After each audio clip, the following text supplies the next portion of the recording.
Literature में अक्सर एक टर्म यूज होती है कि औरत एक ऐसी पहेली है जो न समझने की न समझाने की। लेकिन दोस्तों, इस क्रिकेट बोर्ड की जो सिलेक्शन है वो एक साल से मुझे तो समझ में नहीं आ रही। खुशकिस्मती से किसी खिलाड़ी की अच्छी परफॉर्मेंस की वजह से, बाबर की सेंचुरियों की वजह से ये टीम मैच निकाल लेती है। कभी नीदरलैंड साउथ अफ्रीका को हरा देता है और हम सेमीफाइनल में पहुंच जाते हैं। लेकिन इस बोर्ड की मुसलसल एक कोशिश है कि किस तरह से पाकिस्तानी क्रिकेट को तबाह करके छोड़ा जाए। वेलकम दोस्तों, हाजिर हुए एक नए व्लॉग के साथ। अगर आपने अब तक मेरा चैनल सब्सक्राइब नहीं किया तो प्लीज मेरा चैनल सब्सक्राइब करें और बेल आइकॉन दबाएं। इस टेस्ट मैच के स्टार्ट में जब फहीम अशरफ को मैंने अटैक ओवर कराते देखा तो अपना सर पीट लिया। मेरे ख्याल में खान साहब जब बीमार हुए थे, उनकी इंजरी हुई थी, सिकंदर बख्श वगैरह का तो जब जा चुके थे और वसीम अकरम नहीं आया था, तो पाकिस्तान में एक बॉलिंग पे बुरा वक्त आया था।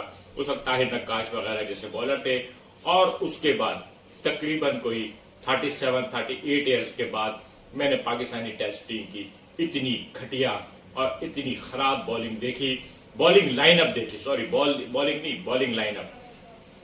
बगैर किसी फास्ट बॉलर के उतरने वाली ये टीम, इस टीम में आप इस मैच को अगर आप गौर करेंगे तो आप कहेंगे कि भाई स्कोर तो तकरीबन बराबर हुआ है, 26 रन से आ रहे हैं। इंग्लैंड ने पहली इनिंग में 281 और दूसरी इनिंग में 275 बनाए, जबकि हमने तो दूसरी इनिंग में 300 को क्रॉस किया है।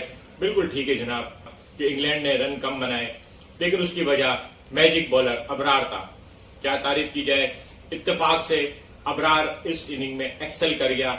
आप सोचे अगर अबरार जो लॉटरी का टिकट निकला, अगर वो इतनी शानदार बॉलिंग नहीं कराता तो इस मैच का रिजल्ट क्या निकलता। 11 विकेटें अबरार की, 6 विकेटें जाहिद महमूद की, 2 रन आउट और 1 विकेट हमारे नवाज को मिली है। जबकि शायद क्रिकेट की तारीख में या पाकिस्तान की क्रिकेट की तारीख में ये पहली बार हुआ होगा कि हमारे फास्ट बॉलर को एक भी विकेट नहीं मिली। और हमारे यहाँ फास्ट बॉलर खेल भी तो फहीम अशरफ रहा था। मतलब मुझे बार बार इस बात को देख के गुस्सा आ रहा था कि पाकिस्तान की जानिब से टेस्ट मैच में फहीम अशरफ अटैक ओवर करा रहा है। क्या हुआ, क्यों हुआ? पाकिस्तान की बैटिंग लाइन में अगर आपको कोई चीज अच्छी नजर आ रही है, जो थोड़े से रन बनने हुए नजर आ रहे हैं, उसकी वजह यह है कि भाई 8-9 बैट्समैन खिलाए हमने। आगा सलमान ऑलराउंडर, फहीम अशरफ ऑलराउंडर और आपका नवाज ऑलराउंडर।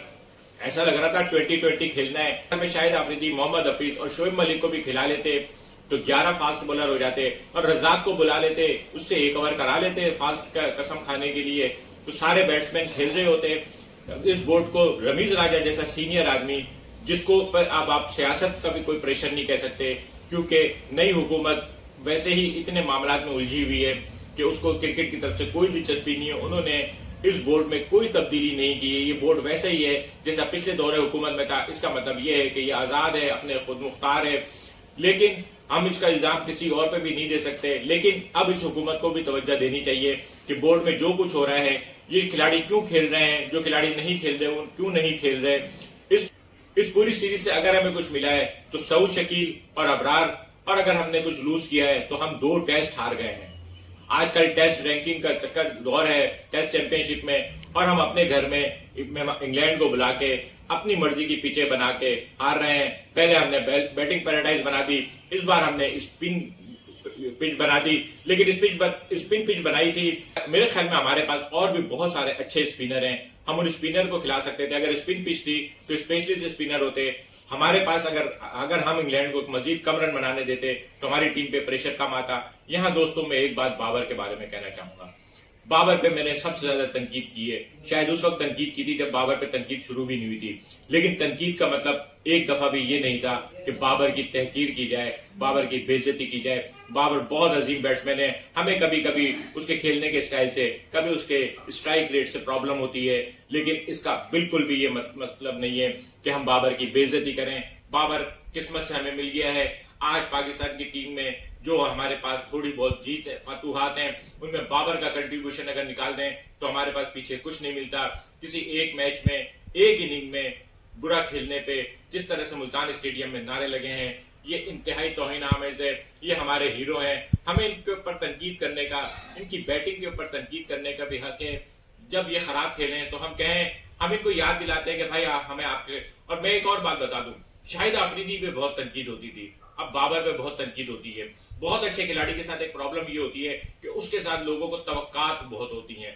जिस तरह से इमरान खान की हुकूमत पे ज्यादा तनकीद होती थी बनिस्बत किसी भी और सियासतदान के, क्योंकि बाकी सियासतदानों से इस कौम को जो है ना तवक्का नहीं है, लेकिन इमरान खान से तवक्का थी। इसी तरह से बाबर आजम से तवक्का भी ज्यादा होती है। बाबर आजम 50 रन बना के भी बातें सुनता है, बाकी दूसरे 35-40। और इस टेस्ट टीम में कोई भी खिलाड़ी जो है ना उसको समझ में नहीं आ रहा है, वो अभी भी ये उस तरह से खेल रहे हैं कि 40 रन बना लो, 45 रन बना लो, शायद अपनी टीम में पोजीशन पक्की करो। किसी को भी टेस्ट मैच खेलना नहीं आता। 2 पार्टनरशिप है हमारे पास दोनों इनिंगों में। पहली इनिंग में बाबर आजम और सऊद शकील, और दूसरी इनिंग में सऊद शकील और इमाम की। उसके अलावा हमारे किसी बैट्समैन ने पार्टनरशिप पे तवज्जो नहीं दी। टेल के साथ कैसे चला जाता है ये हमारे बैट्समैनों को पता नहीं है। किस तरह से मैच डेवलप किया जाता है, सेशन टू सेशन किस तरह से फतह हासिल की जाती है। बजाय टेस्ट मैच 5 दिन का होता है, लेकिन ये 15 सेशन का होता है, और इसमें हर सेशन में हार और जीत होती है। हर सेशन मैच का नक्शा पलटता है, लेकिन हम किसी भी सेशन में इस टूर्नामेंट में नहीं थे। ये बहुत वेकअप कॉल है। सिलेक्शन टीम को कुछ कंक्रीट प्लान के साथ आना चाहिए।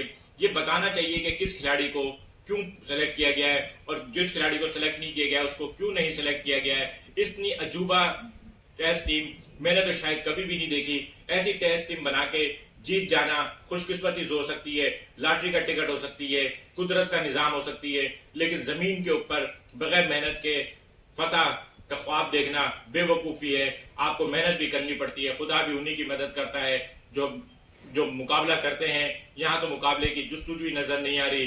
बस किसी तरह से मैच ड्रा कर लिया जाए, किसी तरह से झेल दिया जाए, और इस मैच ड्रा करने की पॉलिसी में हमने दोनों टेस्ट मैच हार दिए हैं। और मुझे नहीं लगता कि तीसरा टेस्ट मैच हम किसी भी तरीके से जीत सकते हैं, क्योंकि इंग्लैंड वाले इतने तेज खेल रहे हैं कि वो हर मैच को जल्द से जल्द पूरा करने में माहिर हैं। आज भी चौथे दिन आराम से 40 विकेटें गिर के टेस्ट मैच खत्म हो गया है। अब देखते हैं अगले टेस्ट में क्या होता है। मिलेंगे अगले किसी व्लॉग के साथ। शुक्रिया।